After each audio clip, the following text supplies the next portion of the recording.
Hey guys, welcome back to my channel. I'm Carly if you're new, and if you're not new, thank you so much for watching another video. Okay guys, I am back today with my February reading wrap up. So in the month of January, I read 5 books, and in the month of February, unfortunately, I only read 3 books. So this isn't going to be a super long video. However, I think I did find what is going to be one of my favorite books of the year. So I'll get more into that in a second, but I started off the month by reading the 5th book in the Chestnut Springs series. So if you're not familiar, the Chestnut Springs series is written by Elsie Silver, and it is 5 books, and they're all within like the same group. So there are 3 brothers, I believe, and then there's a pair of sisters that are involved, and then a cousin and a really good family friend. So it all centers on like all of their love stories, and it's just adorable. I absolutely love this series. So please don't let this review sway you from reading the series, because I have some 5-star reads in that series, and I actually ended up buying all of the books because I wanted to own them as well, even though I read them on my Kindle. So let me go back to that. I read 2 books on my Kindle this month and then 1 physical book. So the 5th book in the Elsie Silver Chestnut Springs series is called Hopeless, and it centers around Bo, which is one of the brothers. He has been away in the military and comes back and kind of is figuring out his place back in Chestnut Springs. The family owns a ranch, and he doesn't know if he wants to work on the ranch, etc., etc. And he starts to fall in love with a girl named Bailey. So it is their story. And I have to say, this was my least favorite book of the series, which is unfortunate considering it is the wrap up of the series. I don't think there will be any more in that series. I think this was the final one. It has been over a year since it came out, and I actually read the other books like last year or the year before, but I just didn't want it to end and could never find the time to make myself read the last book, but I finally did, and yeah, I was just a little disappointed. I ended up giving it 3 stars, and if you watched my last video about reading, I typically give a book 4 stars. Like, it's really hard for me not to give 4 stars.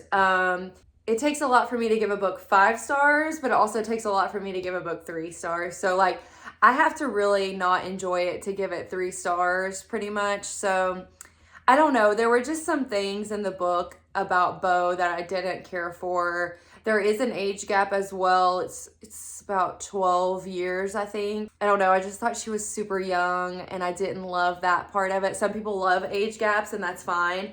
Just not really my cup of tea. And then, yeah, there were just some personality traits about Bo that I did not like. And then I read some reviews after that really resonated with how I felt about the book. So please, again, do not let me sway you from reading this series, because this book is the anomaly. I feel like I loved the first 4 books, and 2 or 3 of those actually were, I don't know, all 4 of them were great, but I would say 2 of them really stood out to me. So please read the series still, and then maybe if you just don't want to read Bo's book, just don't read that one. You don't have to. Like I said, it took me forever to read it, so I kind of had to refresh my mind about what happened in the other ones anyway and who people were and stuff. So really, you can just read them as standalone books. You don't have to read the series, but that's just my opinion. Okay. So yeah, I gave that book 3 stars. The second book I read is my pick for February's book of the month, and it is First Time Caller by B.K. Borison. So B.K. Borison wrote the Love Light Farms series. If you're familiar with that, I'm sure if you're a reader, you've seen the covers. There's one called In the Weeds, and then some other ones. I have read Love Light Farms. That's the only one in that series that I've read, I believe, but I did really enjoy it. But I saw somebody's review about this one after I bought it, I believe, and was super excited to read it because they gave it 5 stars, and I also gave it 5 stars. So this is the book I was talking about that I think is going to be one of my favorite books of the year. This was so cute. I have been more into thrillers lately than romance. It's just been kind of hard for me to get into romance anymore. I don't know why. That was all I read for a while, and maybe I just needed a break, but this got me back into it. This was so freaking cute. So basically, it centers around a Baltimore radio station, and Aiden has a show on late at night that is basically relationship love advice. And Lucy's daughter calls into the station trying to get advice for her mom about her love life, and kind of says that she's lonely and she just needs someone in her life.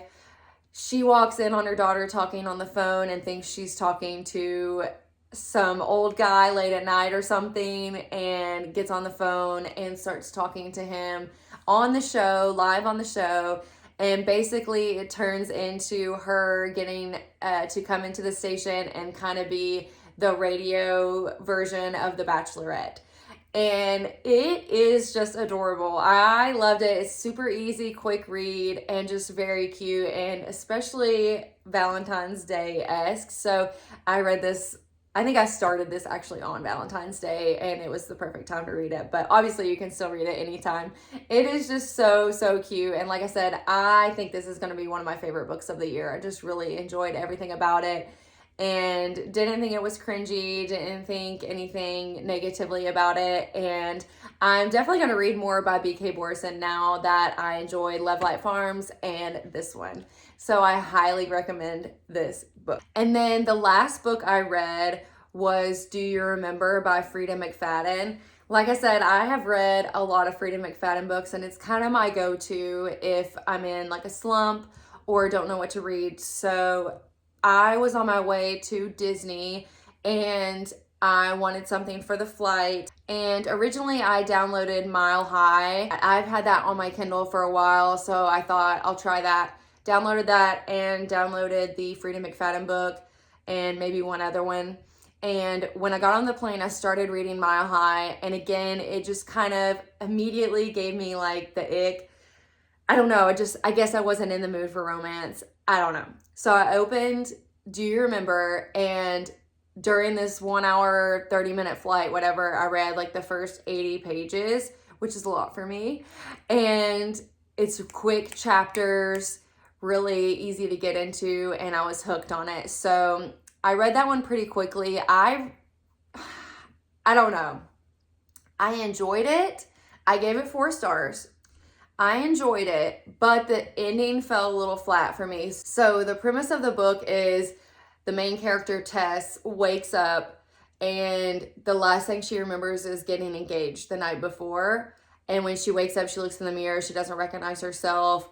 The person in her bed is not the person that she got engaged to. And you find out that 7 years has gone by, and every day she wakes up not remembering anything from the last 7 years.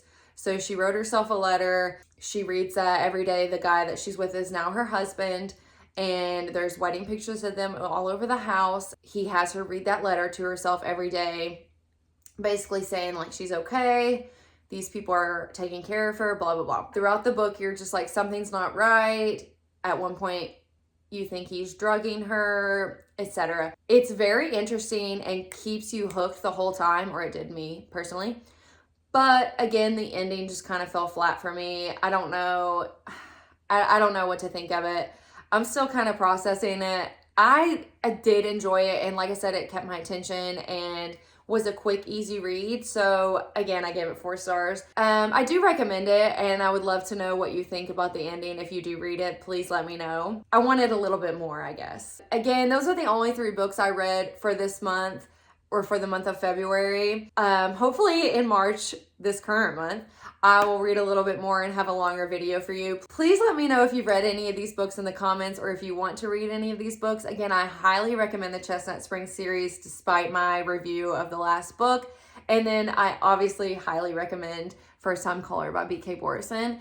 And then I also recommend any book by Frida McFadden. I just think her books are really captivating and quick and easy reads.